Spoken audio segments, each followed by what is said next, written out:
Sports 60. From the city of big shoulders, the jewel of the Midwest, comes a sports show that's one of a kind. From iconic players to iconic stadiums to iconic teams, this is my kind of town. Chicago! And the Rewind Sports 60 is my kind of show. From Air Jordan to Sweetness to Papa Bear Hallis, this city works hard, but plays even harder. Lillian Pagan, Maya Akai, and Jerry Riles bring you the Rewind Sports 60. This week on the Rewind Sports 60, the Bears head to New York to play the Giants. We'll recap, plus take a look at Alshon Jeffrey's 4-game suspension. The Bulls' final circus trip continues. Next up, the Kobe-less Lakers. We'll touch on the Blackhawks. Kris Bryant wins the MVP, and we'll take a look at college and high school football playoffs. Live from Slugger's world-class bar and grill. The Rewind Sports 60. The Rewind Sports 60 starts now. Welcome, everyone, to another edition of the Rewind Sports 60. We're streaming live from Slugger's world-class sports bar and grill right here in the heart of Wrigleyville. The champion, World Series champion 2016, Chicago Cubs down the street, Wrigleyville. We're located right here on the corner of Clark and Eddy, 3540 North Clark Street in the beautiful city of Chicago. I'm your host, Jerry Riles, and let's get right to the panel. The one, the only, the sensational, the talented, the dynamic, the fiery. It's Maya Akai. Maya, how are you? I'm good, Jerry. How are you? I'm doing fantastic. Well, a little bit better than last week, but not so much because the Bears...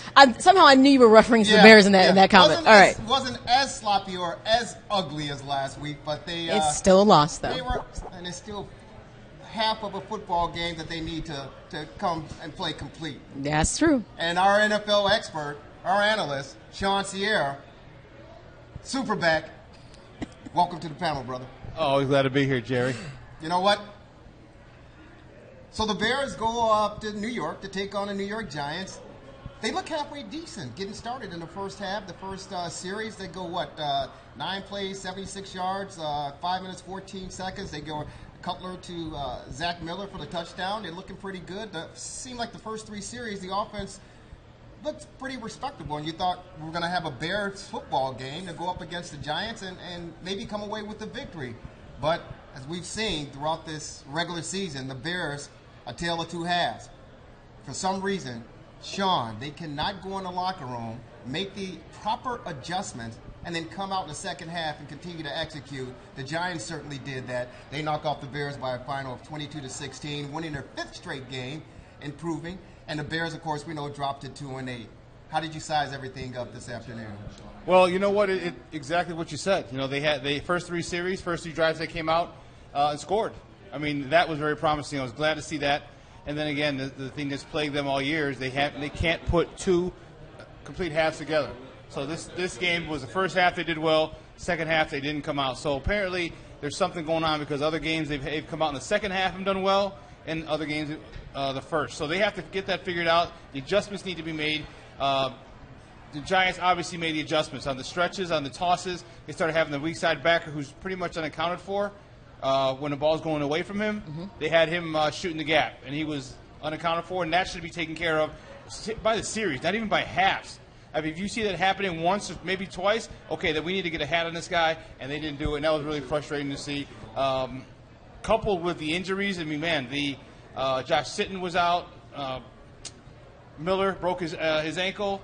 Leonard Floyd goes down. So we're just the Bears are getting just killed with injuries, and it's going to hurt them. Now Cutler has more people to get integrated in the offense on that side of the ball with losing Miller, and it's frustrating. It's really, really frustrating to not have the same 11 or at least a rotation of like 12 or 15 guys in there, because now you're bringing up guys who are really not ready or to contribute big. Allen's, I think they came out in the second half. Mm-hmm. The concentration wasn't. I think Howard's drops were based on trying to do too much, to be honest, because the game really was still within their reach. We saw within that last 3 minutes of the fourth quarter. It's only one possession. Exactly. And they really had the opportunity to actually score. But then you see all the mental mistakes. You saw Ted Larson, who actually had looked pretty good throughout the game, make a huge mistake that takes back, them getting negates a 10-yard run. So to me, all of a sudden, the mental focus comes away. I thought from defensive side, I thought that Porter and Amos did a great job, especially with Beckham, who they were putting all over the field. Yeah. And the Bears defensively did a great job of keeping track of him. But then they come out in the second half, and it's like mentally, they're not there. I'm trying to figure out, you're going into halftime, you're still in the game. Why is your second half so poor? Right. But then it's like that every week. It's like either they're a first half team or they're a second half team. And my thing is, it's the play calling, the adjustment. So Miller goes out, so now he's not there. He has your touchdown. He's gone. It's just a lot of things that they just don't seem prepared to play 4 quarters of football. And you hit it. It's a lack of preparation. And I'm listening to some of the experts. Dan Hampton, for one, obviously part of the Super Bowl team, but he says since August 1st that this Bears coaching staff has not prepared this team for the regular season. And we've been watching it. And come on now, Sean. The Bears had one of the easiest schedules in the National Football League, and yet you have rookie quarterbacks coming in and just dismantling this football team. Now, one thing, and you talk about the injuries, that's another question mark for me as well. I know injuries are a part of the game, and I know every other team around the league are suffering injuries. We certainly get that. But for some reason, it seems like the Bears continuously, week in and week out, are having players get injured, and some of them recurring injuries. And they had the bye week. You think they get healthy, and then they still come back. Some reason, I don't know if they're snake bit or what, but for some reason, they can't stay on the football field. And then when they are on the football field, the coaching staff, they're making poor calls on defense. They're not blitzing. I don't think they blitzed once against the Manning kid, right?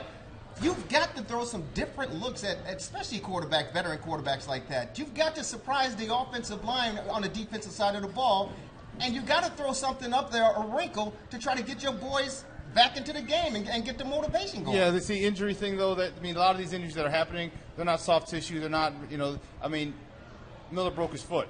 There's nothing you can do about that. Okay, that's not a soft tissue injury. That's not conditioning. That's not training. That's getting your foot broken. Okay, same thing with sitting. Okay, there's things you get rolled up on. When you get an ankle rolled up on or some things of that nature, that's not soft tissue. That's not lack of preparation or training. It's just sure right now they're getting no. It's not part of it. No, it's not. It's not. You can't. If you have a guy, a running back, roll up your ankle from behind. There's nothing you could do in the offseason during the game. Anything to prepare for that. Right. There's nothing you can do. Even no amount of tape, short of a cast, is going to prevent that from happening. So no, they're not. They're just being snake bitten. And unfortunately, it's the key players. You got Leonard Floyd going out, sitting, Miller. So these are the playmakers on defense and on both sides, and they're getting hurt.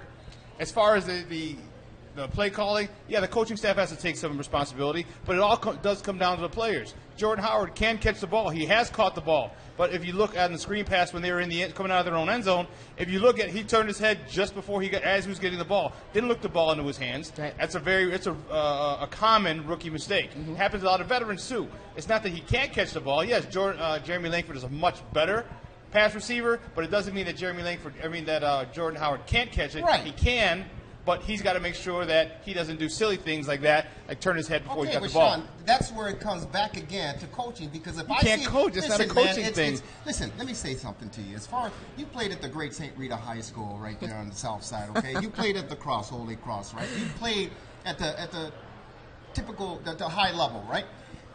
When you see that one of your backs, again, as you talked about, the workload, that's what Howard does. He's going to bust your butt, and he's going to get you 5-6 yards a pop.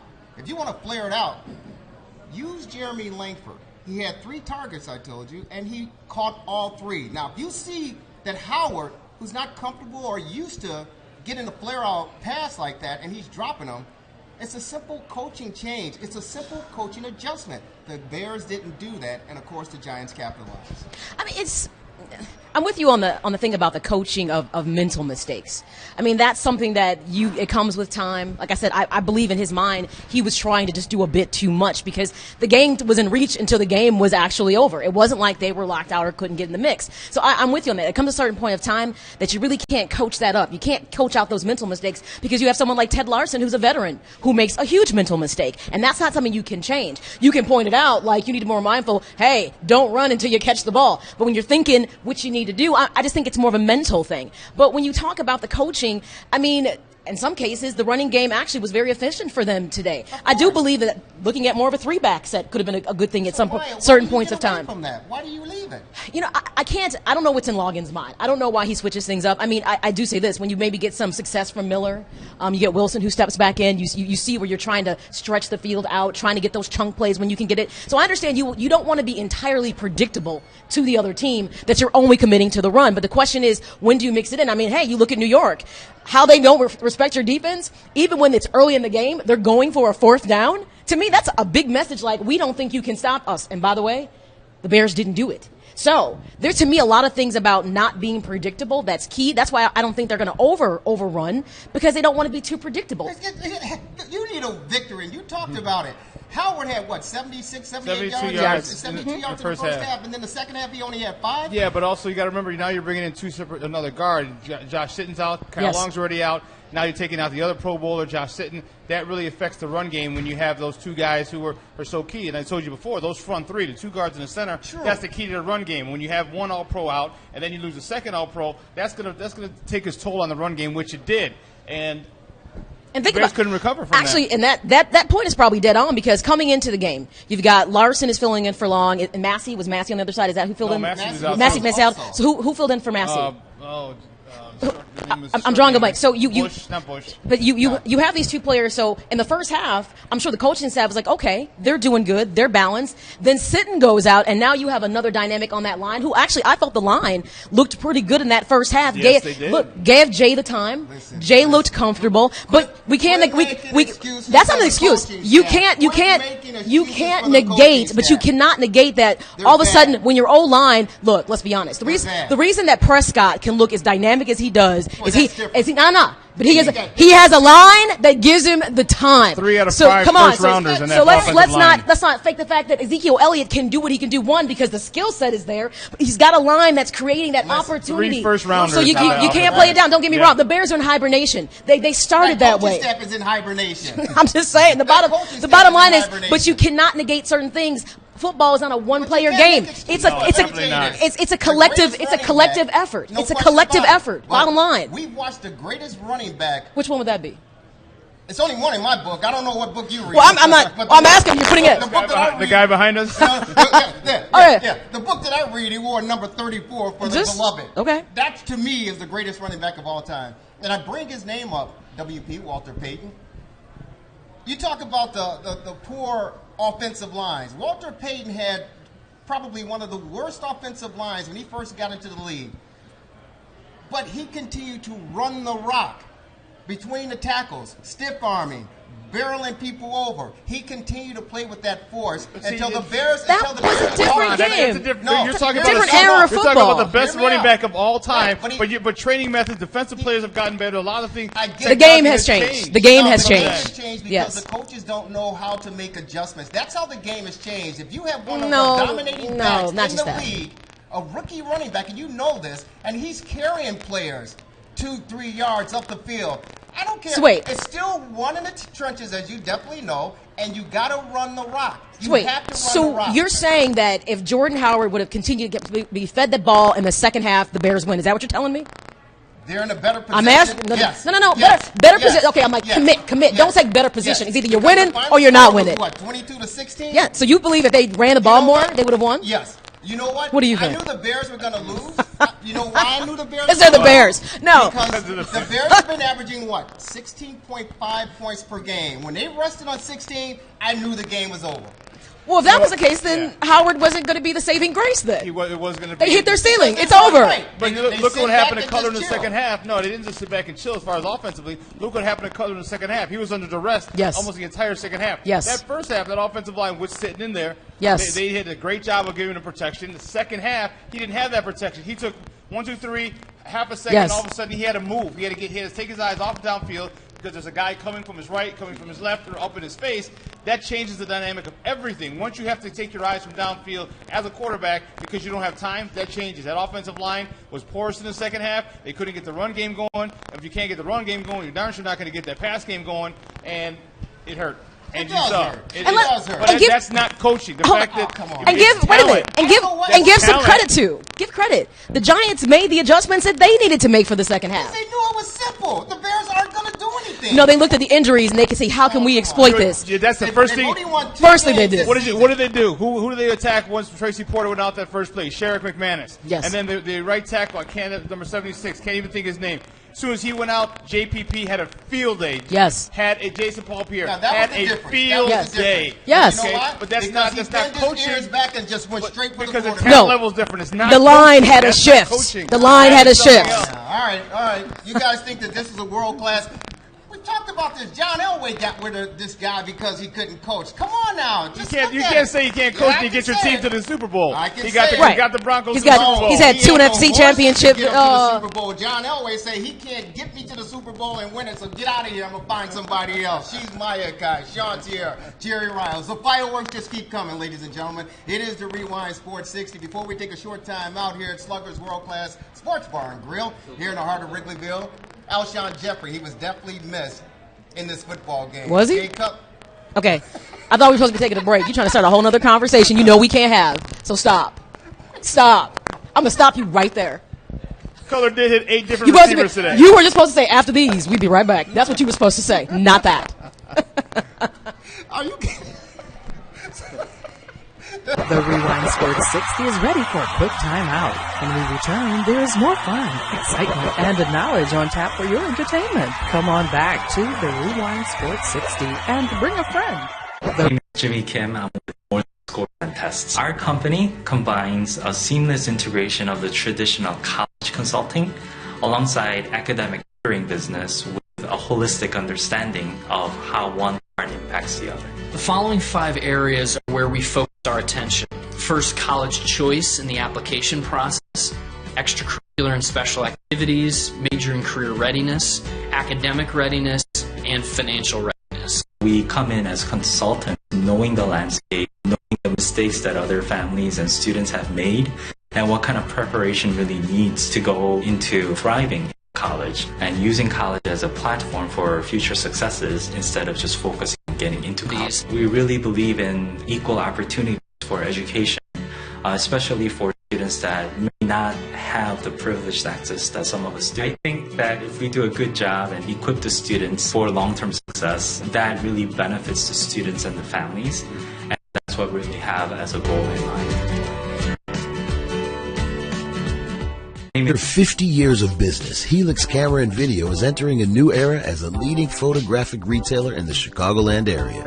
Helix Camera and Video offers a wide range of gear that's available in-store and lots of products online at helixcamera.com. Helix's reputation of being the leading resource for underwater photography gear and telescopes remains second to none in the industry. The newly renovated retail store is located at 100 North Walnut Street in Itasca's former Village Hall building, across from the Metro train station.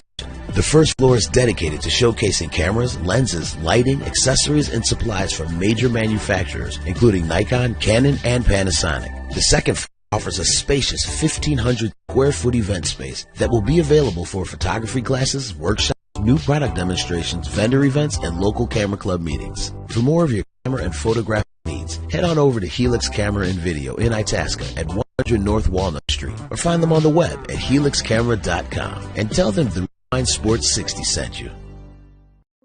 They experiment and soon become addicted. Young live consumed with finding the next fix. All they want is heroin, and they'll do anything to get it. With no job, no income, they steal from their parents and break in cars or homes. Eventually, they sell the last thing they possess, their own body. When will we see this epidemic in plain view? Heroin kills. Welcome back to the Rewind Sports 60 live with the best sports panel in Chicago. Jerry, Lillian, and Maya. Lock it in.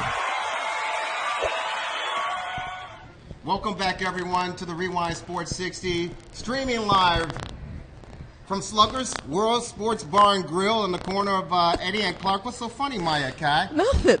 She's tickled. She loves the show. It just tickles her every time she's Maya Kai, Sean Sierra, and we welcome to the panel the one, the only, the most trusted voice in sports, our NBA analyst, JD, Joe Davenport. Welcome, man. Thank you. Thank you. Thank you. You're welcome. You're welcome. You're welcome. And you know what? This is going to be the last season, I believe, that our beloved Chicago Bulls will be taking the Circus trip here in the month of November. They've been doing it since, I can't even remember when they first started it. It's been a while. Dave Corzine. Yeah. But, Wow, you brought up Dave that's Corzine. Mo, you reached deep for that one. That's way back. But Orlando I guess Rollins. the Circus won't be over at the United Center after this year. So the schedule is going to have to change for the beloved Bulls. But right now, JD, seem like they're doing halfway decent. Now, unfortunately, they lost to the Clippers after being up by 19 points. D. Wade, I think, had 18 points to get things started in the first half. And then what happened to that basketball team? We thought the Bulls are going to, light a fire and keep rolling. What happened? Well, first of all, I mean, I think the Bulls did a great job going to L.A. The Clippers are one of the top-tier teams in the Western Conference and in the NBA for that matter. They defend at a very high rate, leading the NBA in defensive efficiency. So to be up in that position going into halftime was a plus. What happens to the Bulls, and what I think will continue to happen with the Bulls, is that their lack of depth is gonna rear its ugly head over and over and over again. And I thought that was the case in that game. I thought defensively they had some things go awry, but the depth, I think, is the biggest issue. Some questionable calls by Hoiberg down the stretch of that basketball game also plagued them, and they lost their temper, lost their head toward the end of that ball game as well. So, they were going to have some struggles going into that ball game, but I think they played well enough to win. Some hiccups down the road, to close the game, but I think they'll be okay. They're going to stay competitive. But that game also cost them because D. Wade wound up scoring 36. Right. Yeah, I mean, I'm not sorry. No. He had 28. No, he had 28, but right. he played 36 minutes of that ball But game. we talk about something week in and week out, and this is an example of the depth, but it's clearly the bench. The Clippers bench scored 33 points to the Bulls 15. So we're talking about the likes of having Pierce, Crawford, and Austin and Rivers as part of their bench. That's key right now for the Bulls. Portis is going to have to give a bit more. I mean, Kane is giving everything he can every single night. To me, Mirotic, right. This is that season we talked about his contribution. He only had 2 points in this game, and that's not acceptable. So what is missing is McDermott is missing. Michael, Carter Williams is missing. They need that as part of their depth on that bench. Injury. Right, McDermott's they're on out. Concussion protocol. Michael Carter Williams is trying to get back healthy. They definitely need them in the mix on that bench because to me that was the difference. 33 points to 15. That's a huge difference. No, I heard the speculation that maybe Fred rolled the bench a little bit too long. Did you? Yeah. Isn't that? And we talked about it. You can't do it against elite team though, Jerry. I mean, you can do it against Brooklyn. You can do it against, Orlando, but you can't do it against the Clippers. You can't do it against maybe like the OKCs, definitely the Golden States and the San Antonio Spurs of the NBA. Yeah, but you also these guys knowing their backups, these guys have had big scoring games. Isaiah Cannon had 20-plus games. Jerry Grant has shown flashes of brilliance. We know what Mirotic can do. He's dropped 20, even 30 points in a game. And yesterday, with Mirotic 2, as you mentioned, Portis 2. Well, Michael Carter Williams is still out. Jerry Grant 3. So these are guys who've given big numbers before. And we're not asking for 15, 20. No. Maybe 7, 8 to 10 points, from some of these guys to maybe not bite into the lead, but just maintain the lead or the deficit that they have. We're not asking a whole lot because right now they're not the benchmark of the 90s and the 2000s. Okay, they still need to grow, but they just cannot come in and play. Grant 15 minutes, 3 points. Mirotic 16 minutes, 2 points. Right. Again, Portis 19 minutes, 2 points. 2 points. That's 2 insane. points and 3 boards. Yeah. No, that's got to This is change. where I'm going to disagree with you guys because I think this is a perfect time to get these young guys into a game with an elite basketball team because we're not even at Thanksgiving yet. And now if I can get my young bucks, so to speak, to get out there and get their brains beat in, it gives them a taste of where they have to improve in their area. So if you're giving me 15, 18 minutes and you're only getting 2 or 3, then I know I can take that back and say, hey, listen, this is where your deficiencies are. This is what you have to do in order to play yourself up to the elite level if you want us to get 50-plus wins this upcoming season. But I think that's actually what we're all saying, is that with these minutes, you need more production, because I thought the starting five, actually, I mean, you got, like, what was it, 10 points from Lopez. You got 11 points from Taj Gibson. I mean, actually, and I even liked Rondo's contribution. It was 8 points, 9 points, 8 assists, 10 rebounds. Perfect Rondo game. To me, you got exactly what you need.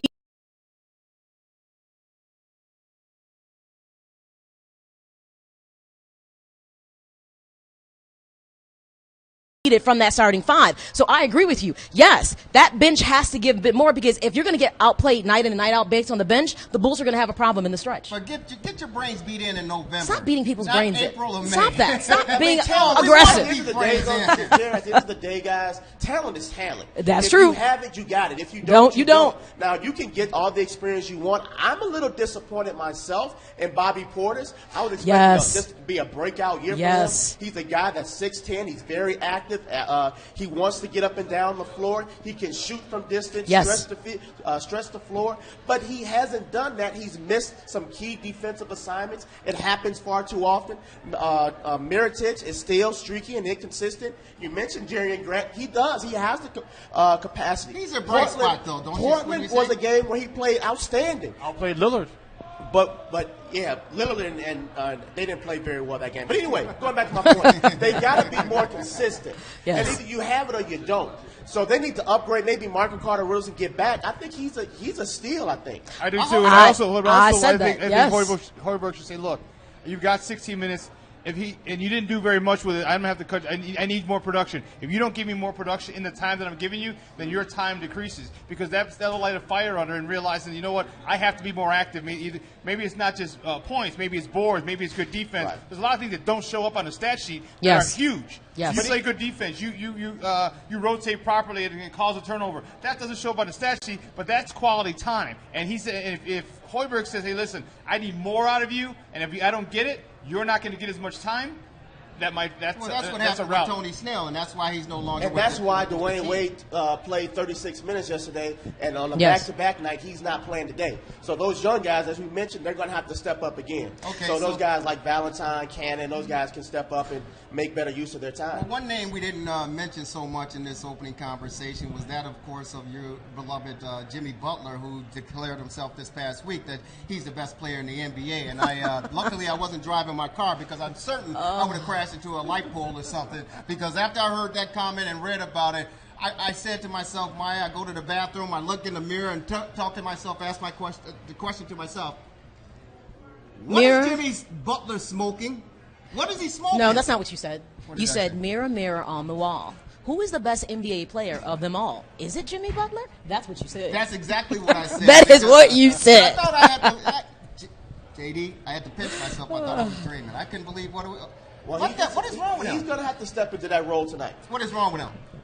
I mean, there's nothing wrong with having superior confidence. You need confidence to play this game. If you don't have confidence, you have nothing. That's not confidence. That is confidence. Why is that not? You need to be able to step up and say, I am the best. I am the most trusted voice in sports. You need to be able to step up and say that type of stuff, because it feels your confidence. When Muhammad Ali said, I am the greatest, but he was able to back it up. He was able to back it up. But he said that long before he was recognized as the that's greatest. True. That is true. And he had to earn it. He had to prove it. He earned it, and he's got to prove it. Jimmy Butler's going to have to prove it, because these back-to-back games, Dwayne Wade is not going to play. His minutes are going to be decreased. Tonight. So tonight is going to be his night to go against those young guns. This is what scares me. This is what scares me with this guy. We talked about it. When is he going to start to come out of his shell and start doing crazy things or saying crazy things? Just get your butt out there and play basketball and show everybody. I know your numbers have increased. You're averaging nearly 29 points per game. You've elevated your play from a year ago, even from 2 years ago. Wow. I get that. It sounds like Close your mouth. Get out there and play basketball. You just validated him, Jerry. You just validated him. It's not the points he gets, it's when he gets them. When is he going to get them? Is he going to come down in the clutch and be able to nail free throws? He can come down in the clutch, nail a turnaround jumper. In key moments of the game, that's where he's going to have to earn his money to lay claim to that statement, I'm the greatest, because he thinks bingo. And the great ones don't lose a 19-point lead on the road. Absolutely. JD, Joe Davenport, Sean Sierra, Maya Kai. Jerry Riles. This is the Rewind Sports 60. Taking a short time out. We're going to... Guys, this is TRS60. This is my posse. We rolling. More coming up right after this. The Rewind Sports 60 is ready for a quick timeout. When we return, there is more fun, excitement, and knowledge on tap for your entertainment. Come on back to the Rewind Sports 60 and bring a friend. My name is Jimmy Kim. I'm with More Than Scores and Tests. Our company combines a seamless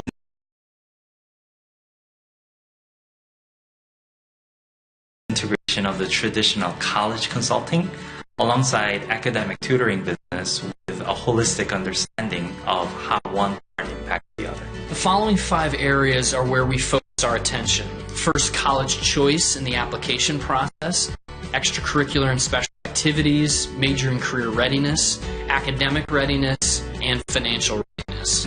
We come in as consultants, knowing the landscape, knowing the mistakes that other families and students have made, and what kind of preparation really needs to go into thriving in a college, and using college as a platform for future successes instead of just focusing on getting into college. We really believe in equal opportunities for education, especially for students that may not have the privileged access that some of us do. I think that if we do a good job and equip the students for long-term success, that really benefits the students and the families, and that's what we really have as a goal in mind. After 50 years of business, Helix Camera and Video is entering a new era as a leading photographic retailer in the Chicagoland area. Helix Camera and Video offers a wide range of gear that's available in store and lots of products online at helixcamera.com. Helix's reputation of being the leading resource for underwater photography gear and telescopes remains second to none in the industry. The newly renovated retail store is located at 100 North Walnut Street in Itasca's former Village Hall building, across from the Metro train station. The first floor is dedicated to showcasing cameras, lenses, lighting, accessories, and supplies from major manufacturers, including Nikon, Canon, and Panasonic. The second floor offers a spacious 1,500 square foot event space that will be available for photography classes, workshops, new product demonstrations, vendor events, and local camera club meetings. For more of your camera and photographic needs, head on over to Helix Camera and Video in Itasca at 100 North Walnut Street, or find them on the web at helixcamera.com and tell them the Rewind Sports 60 sent you. They experiment and soon become addicted. Young lives consumed with finding the next fix. All they want is heroin, and they'll do anything to get it. With no job, no income, they steal from their parents and break in cars or homes. Eventually, they sell the last thing they possess, their own body. When will we see this epidemic in plain view? Heroin kills. Welcome back to the Rewind Sports 60 live with the best sports panel in Chicago. Jerry, Lillian, and Maya. Lock it in. For me, we see the success that we had, but then there's always someone that lets you know how far we still have to go as African Americans. And I just don't believe that Phil Jackson would have used that same term if he was doing business with someone else, working with another team, or he was working with anybody in sports that was owning a team that wasn't African American and they had a group of guys around him that he didn't agree with what they did. I don't think he would have called him a posse. My posse's in Wrigley. My posse's in Wrigley. My posse's in Wrigley. Who's my posse? My posse. Sean, Sierra, Mike, Jerry Riles. We're back at Sluggers in Wrigleyville talking about the city of Chicago sports. There's nothing like it. We are here hanging out, chilling on the corner with the posse and crew. What's up, Jerry? The most trusted voice in sports, JD Joe Davenport. And it is the Rewind Sports 60, broadcasting, streaming live from Sluggers, world-class sports bar and grill in Wrigleyville. And he comes out with the posse tune because the news just keep happening. Folks, we don't just talk about the world champion Chicago Cubs, the dismal Chicago Bears, the up-and-rising Chicago Bulls, and, of course, the Blackhawks looking to make another Stanley Cup run. We talk about everything sports inside and out. And the latest on tap in the NBA, of course, Phil Jackson calling out LeBron James, arguably the best basketball player in the NBA, Jimmy Butler.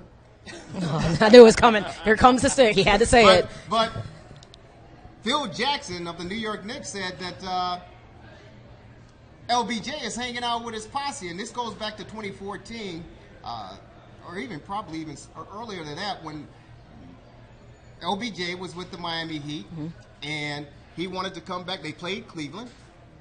He wanted to stay an extra night, him and his team, so to speak, and his mom to hang out because he's from Cleveland. And Eric Spoelstra didn't know what to do because you got the star basketball player, the best in the game, to say, hey, I want to hang out another night before we fly out of here. He texts Pat Riley of Miami and say, hey, what do? I don't know what to do. Pat Riley pretty much said, hey, tell him, get your ass on a plane, fly back to Miami. You're not on your own. You're a part of this team, and this is what you do. You stay together as a team. And Phil Jackson made comment about that and said that, you know, you can't be hanging out with your posse. And when I heard it, honestly, I really didn't think that big of a deal. But, of course, LeBron James and his management team thought it was disrespectful for Phil Jackson to label them as a posse. Now, see, given when you put it into that perspective, you are exhibiting posse behavior. Now, sometimes, depending on how people look at you, they may say you and your entourage. Okay, he could have said entourage, and maybe you would have liked it more. I think it's not that big of a deal. It's a word, posse. It's been used for different types of people. I don't think it's exclusive just to black people as this story is being pushed that way. I didn't read it that way at all. He was saying that's a very posse-like mentality. This is me and my boys. We want to hang out. And he didn't take in perspective as a team what he should be doing. And the fact that Spoelstra had to call Pat Riley and even had that conversation means you didn't even respect his authority. So now you want us to respect how Phil Jackson, how he framed you in this? Well, your behavior is indicative of how he treated you. Like, you don't know how to be part of a team and behave and respect authority the way that you should. They're paying you.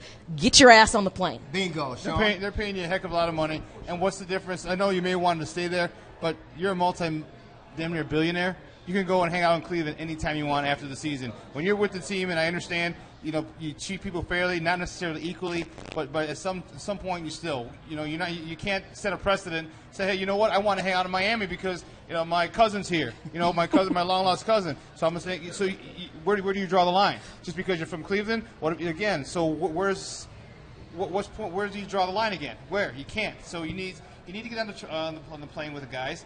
He's part of a team. Act like a team member, not above the team, even though he is the best player in basketball. But still, be part of that team. Go with them. Go back to Cleveland whenever the hell you want. Yeah, why? I don't know. But JD, I mean, I am the best, man. I got my boys. My mom is with me. This is my hometown, man. I want to chill. We want to go out and kick it. Come on now. Why can't I do it, man? We got it. Hold on. Pump the brakes. I mean, just because he said he wanted to stay home doesn't mean that he didn't want to handle business. Maybe some family things that were going on. Maybe there were some business things that were going on. But no, I'm not. No. I'm not making excuses. Listen to me.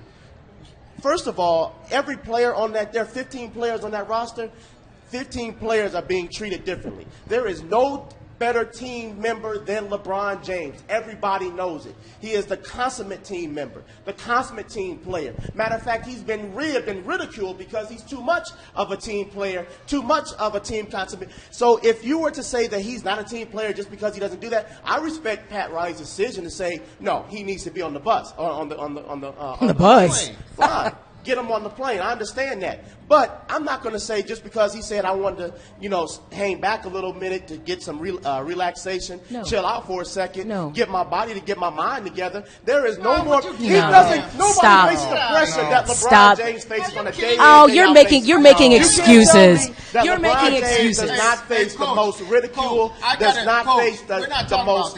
No. What I'm saying is, I got to stay back in Cleveland because I got to tighten up and get myself. 24 hours is going to help you get your mind right? I think not. Get on the plane with your team, get back to Miami, and you can go back to Cleveland anytime you want. It was inappropriate and it was disrespectful, and just call it what it is. If it was truly a family situation, I'm sure the organization would have said they make those concessions for players all the time. You want to hang back and kick it is not cool. Get on the plane. In the story. Listen, I'm not saying what he did was right. I'm not saying that. But what I'm saying is, and I'm not saying that Pat Riley was overextending his bounds by saying get him on the plane. So what are you saying? What I'm saying is the way Phil Jackson addressed him and his his team as a posse. Posse-like behavior, yes. No. Entourage-like behavior. Prima donna-like behavior. So if he had said prima donna, would that have been better? Or LeBron and his entourage, would that have been better? What's that got to do If with LeBron it? James is a business entity, he is an enterprise. Then act like it. He is an act like it. enterprise. Act He like it does, then. He does. When he Act makes- like it all the So time. All the time. Not Allen Iverson, hanging out Oh, at, no. at the bowling alley, at the casino, gambling $50,000. His posse At the members- bowling on slots. Why are you throwing Allen under the bus? Well, no, he's I'm right. just making it real for people. And I like, don't get me wrong, I like LeBron James. I do like him. But that was irresponsible. And here's the bottom line. If you're talking about your brand, then manage your brand the way that you should. That's not appropriate. And time again, unfortunately, Maverick Carter, who manages actually his business side, not the sport agent side, has made some calls.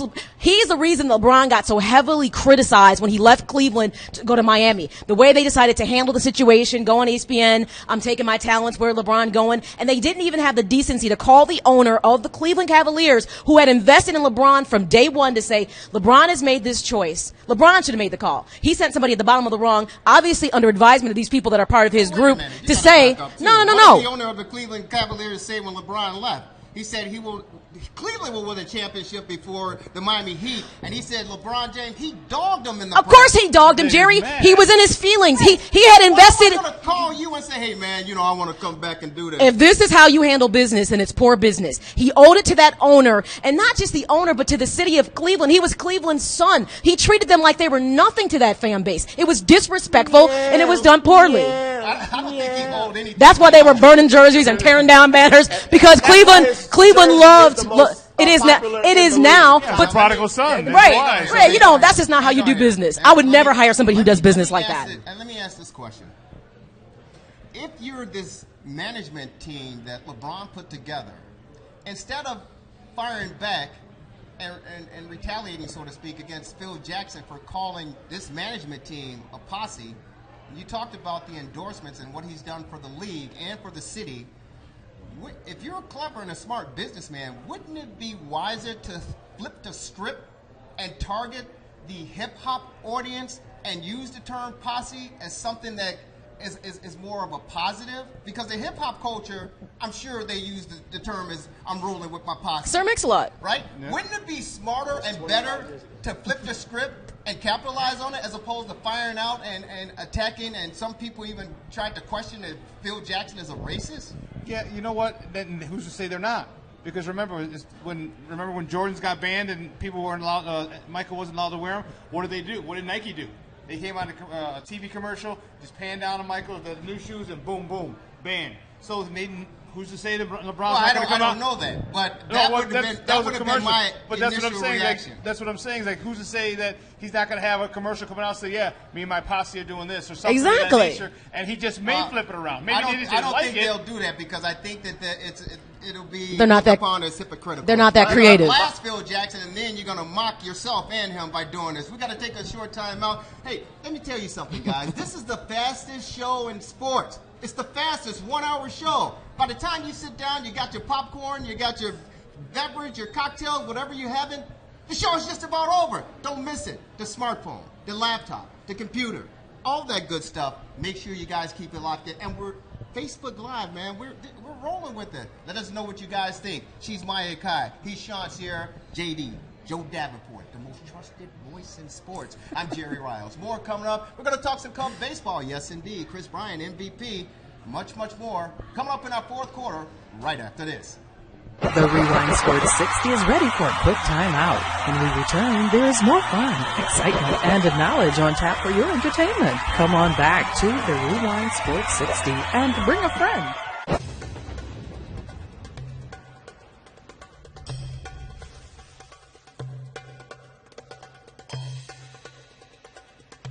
What I think Kris Bryant's doing today, I have no idea. Probably celebrating somewhere, still having a good time, probably signing autographs, a lot of interviews.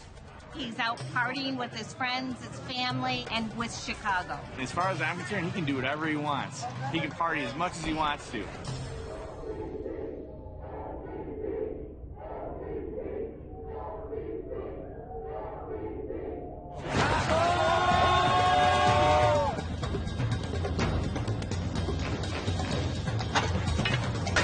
Mama loves Kris Bryant. He's the best.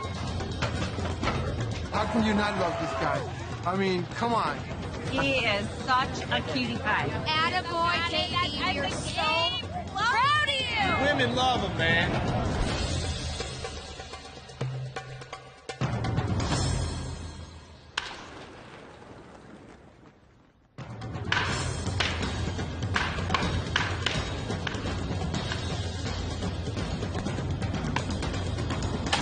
Without you, I don't think we would have made it. You made the season exciting. Thank you for being a Cub.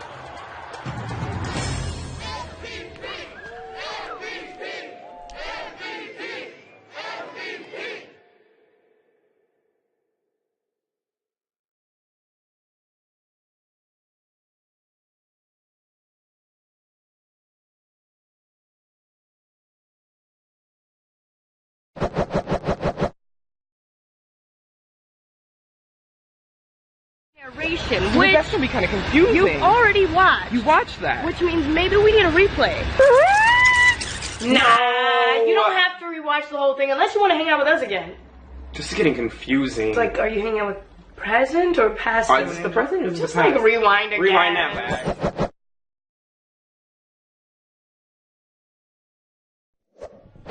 Welcome back, ladies and gentlemen. It is the Rewind Sports 60. Jerry Riles, Maya Kai, Sean Sierra, JD Joe Davenport, streaming live from the world-class, Sluggers World-Class Sports Bar and Grill right here in the heart of Wrigleyville. And, of course, the Cubs finally, after 108 years, win their first World Series 2016. Congratulations to Joe Madden and, what's that guy's name, Theo Epstein and Jed Hoyer and the Ricketts. And, I mean, everybody in the Cubs organization for finally, and you know what? We're in Wrigleyville, and the aftermath, people are still coming around to tour Wrigley Field, to take a look at Wrigley Field. You guys happen to see a brief commercial of Kris Bryant, who was just named National League MVP to add more to his collection of awards and postseason trinkets, so to speak. But congratulations to the Cubs and Kris Bryant. What were your thoughts on Kris Bryant? Were you kind of skeptical or kind of nervous if he was going to win the award? Because we know that for the Cy Young that Kyle Hendricks didn't get it, John Lester didn't get it, and so some people were kind of wondering if Kris Bryant was going to walk away with the trophy. You know what? It didn't matter. They won the World Series, so whether he won it or not, I don't think that was his big focus. He did deserve to win it. The guy was amazing. I mean, it's 4 years in a row, and now it's Player of the Year, and then last year it was Rookie of the Year. Before it was Minor League Player of the Year, then it was College Player of the Year. So 4 years in a row, he's come away with a Player of the Year award of some sort. So the guy is nothing short of amazing. His versatility to play multiple positions, to still hit for a decent average with 280, 290-ish. You know, damn near 40 homers, triple digits in RBIs. Yes. And his baseball acumen is off the charts as well. So this guy definitely deserved it. Of course, it could have been other people, but you know what? This year, I don't think anyone had a realistic chance of winning it but him. It was all but unanimous. It's the one guy from New York who went out of his way to vote for Murphy. Sure. For his own New York Met guy, and just Of course. And he even came out and said, "I voted for Murphy, so sue me."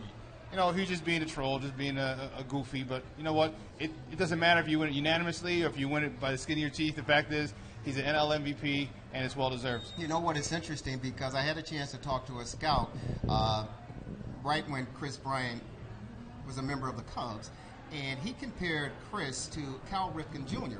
because of his height, because of his lean physique, and the fact that he could play hellified baseball. And I always get nervous when I hear scouts and coaches and people make comparisons to other athletes, especially like superstar athletes or elite athletes, because it's very difficult to measure up to that. But right now, as you talked about, all the previous awards that he's won, this Kris Bryant kid is something else, JD, and it looks like he's on course to probably play up to that potential. Yeah, you know, like you were saying, Sean, I don't think it really mattered to him if he won or not. I mean, it's just icing on the cake for him, you know, the cherry on top, if you will, for him having an outstanding season, winning the World Series. I think that was the ultimate prize. I'm surprised that Joe Madden didn't win Coach of the Year. I'm surprised that Kyle Hendricks or John Lester didn't win the Cy Young Award. But for him to take away that hardware and to have the season he had, it was well-deserved. And, you know, he's got to be ready to come back and, like you said, live up to that expectation of a Cal Ripken Jr. type player. And the other thing that scares me, Maya, is the fact that this team.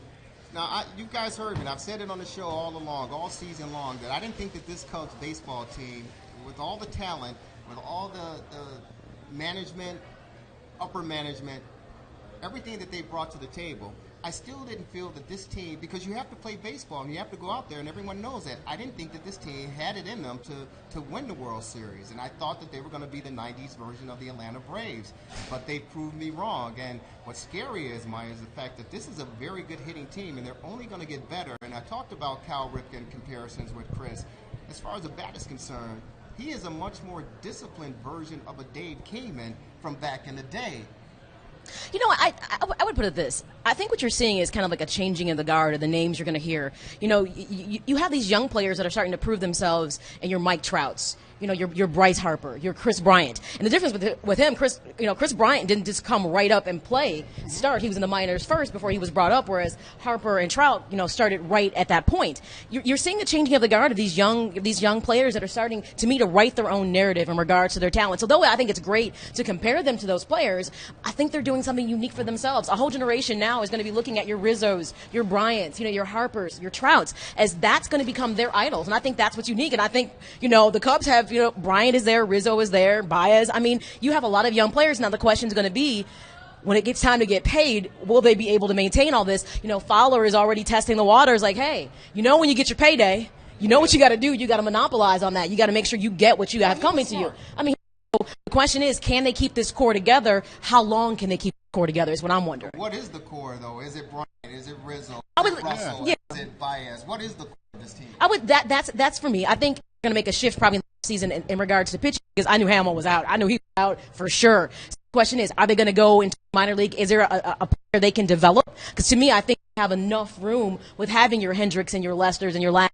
I think they can reach deep and get a young talent to actually begin to develop, because besides Hendricks, the others are a little long in the tooth, not too long, but they got to start developing some younger pitchers, because right now we know that was the core of what made them so good, was their pitching was solid. Right. So Hamill's out. Who are they going to bring in? But I do think that core is your Rizzo, your Bryant. You can probably change out some other players. I hate to say Baez isn't worth keeping, but you know what, Schwarber, I'm gonna ride this one until you.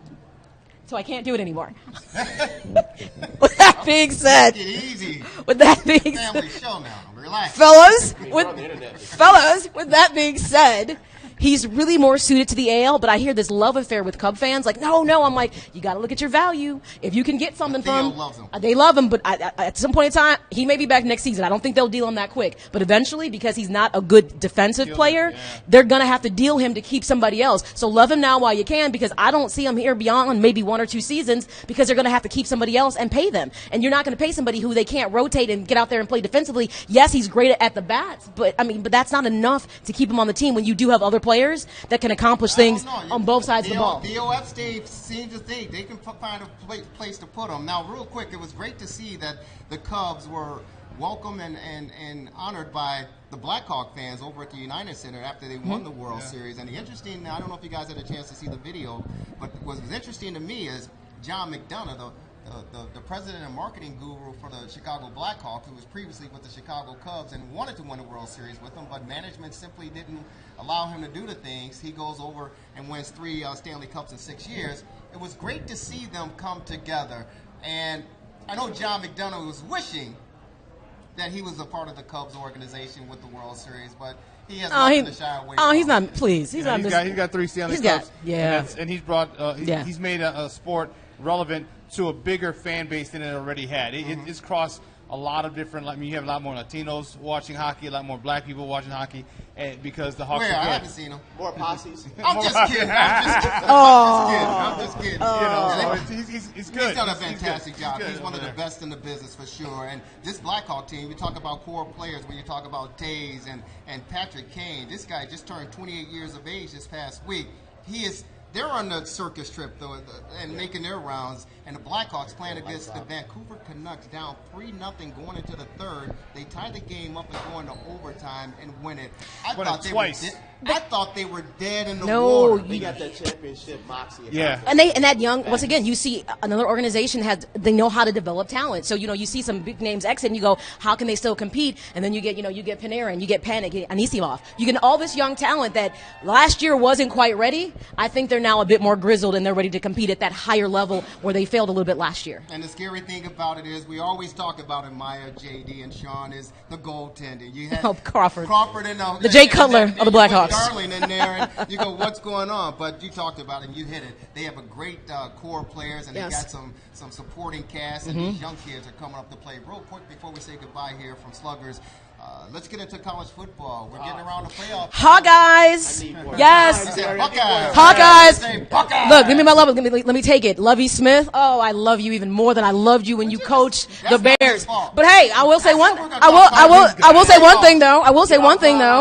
I gotta say. That's why I gotta get him. I gotta get him on this. I will say this though. Defensively, I could see him. He's grooming them. Those players, defensive players, they can be good in the NFL. Because he's a Illini, because he's a Illini, and I'm Hawkeye, and I had to give it to you. That's why I wasn't letting you get away with that. So sorry. Off the air though, Maya. No, on the air. Yes. So real quick, Sean. I mean, we got Alabama, the best team in college football. I think the Ohio State Buckeyes are the second best team. Only at home though. On the road, it's a different story. They have a big matchup this week. What's their record again? I forget. Oh, here we go. I can't hear you. They're one loss team. Okay. The one loss they had was against the top 10 team on the road. We got the Buckeyes. And now what I didn't like, they threw Michigan in there after a loss. How do you go from number 3 after losing the game? I didn't like that. Well, I would agree with you on that. Topple down. Yeah. Louisville, they're really good. They're really good. Louisville's good. But they're right there against Houston. Yeah, hey, folks, we got more coming up on the Rewind Sports 60. Next week, we got some surprises for you. So also, remember to share it. Spread the wealth, spread the word. It's the Rewind Sports 60 every Sunday, 6 p.m., streaming live from Sluggers World Class Sports Bar and Grill. Thanks to Maya Kai, Sean Sierra, JD Joe Davenport. I'm Jerry Riles, and to the TRS60 crew. Guys, have a fantastic Sunday. Good night, everybody.